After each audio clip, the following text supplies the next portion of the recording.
अस्सलाम वालेकुम नाज़रीन, आज मेरे साथ एक ऐसी बहन मौजूद हैं जो कि अपनों की सताई हुई हैं। हमारे पास अक्सर ऐसे लोग आते हैं जो अपनों के सताए होते हैं।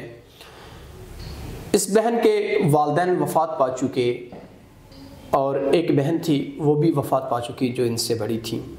ये अपने खालू के पास रहती थी। इनके वालिद ने इनके खालू का कुछ कर्ज देना था, जिसकी वजह से इनके बेरहम खालू ने इनको दिन रात काम करने पे मजबूर कर रखा है। ये बेचारी मार्केट के बहाने किसी दोस्त को लेके हमारे दफ्तर पहुंची और अपनी बड़ी जल्दी में ये वीडियो रिकॉर्ड करवा रही हैं। इन्होंने कहा कि मैंने इमरजेंसी फिर वापस जाना है कि उनको शक न हो जाए। बामुश्किल अपने ज़िंदगी को ये चला रही हैं। जो इनके वालिद ने इनके खालू का कर्ज देना था उसके बदले में इनको दिन रात काम करवाया जाता है। और इनकी खाला भी वफ़ात पा चुकी हैं। इनके खालू कहते हैं जब तक आप हमारा कर्ज अदा नहीं करोगे हम आपको घर से जाने नहीं देंगे। ऐसे बेरहम लोग भी इस सोसाइटी में मौजूद हैं जिनको रिश्तों की पहचान नहीं है और जालिम लोग हैं ऐसे। तो आइए बाकी इस बहन से बात करते हैं। अस्सलाम वालेकुम। वालेकुम अस्सलाम।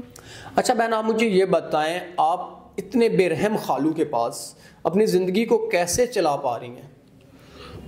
वो मुझसे बहुत सारा काम लेते हैं, घर में नौकरानियों की तरह रखते हैं, यहाँ तक कि वो रात को सोने भी नहीं देते, बहुत जुल्म करते हैं। अब भी मैं बहुत मुश्किल से आई हूँ कि कहीं उनको पता ना चल जाए। मैं अपनी दोस्त के साथ आई हूँ सिर्फ मार्केट का बहाना करके।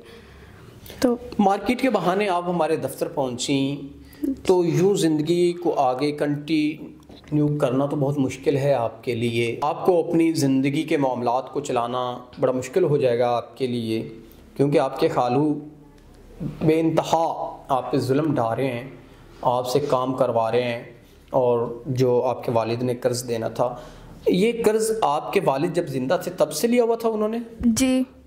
तो उनकी वफ़ात के बाद फिर कैसे सारे मामलात ये चल रहे हैं? उनकी वफ़ात के बाद वो मुझे अपने घर ले गए थे कि यतीम पे तरस खा के जैसे भी मतलब वो अपने घर ले गए। तो उसके बाद उन्होंने जुल्म करने शुरू कर दिए, सारे काम मुझसे करवाते थे और कहा था जब तक कर्जा नहीं ना उतरेगा तब तक तुम्हें जाने नहीं देंगे। अब आप कैसे अपने निज़ाम ज़िंदगी को चला पाओगी आगे? अगर कोई ऐसा इंसान जो आपका कर्ज अदा कर देता, आपके खालू से आपकी जान छुड़वा देता है, तो क्या आप उनसे निकाह की ख्वाहिशमंद हैं? जी।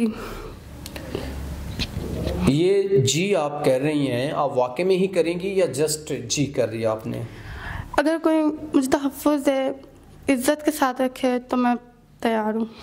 नाज़रीन, अगर कोई इनको तहफ़्फ़ुज़ देना चाहता है या इनके ख़्याल ये है कि अगर कोई इनका कर्ज़ वगैरह उतार के इनकी खालू से इनकी जान छुड़वा के इनकी ज़िंदगी को बेहतर बना सकता है, तो वो ज़रूर इनसे निकाह करे और इनकी मामलात ज़िंदगी को बेहतर करे। हमें ऐसी मजबूर बहनों का साथ देना चाहिए जो अपने मसाइल को लेकर हमारे पास आती हैं और काफ़ी परेशान होती हैं। तो उम्मीद करते हैं कि मसले मसाइल हल होंगे और कोई नेक इंसान इनसे निकाह करेगा। इसी के साथ अपने मेज़बान नवाब अहमद को दें इजाज़त। खुदा हाफ़िज़।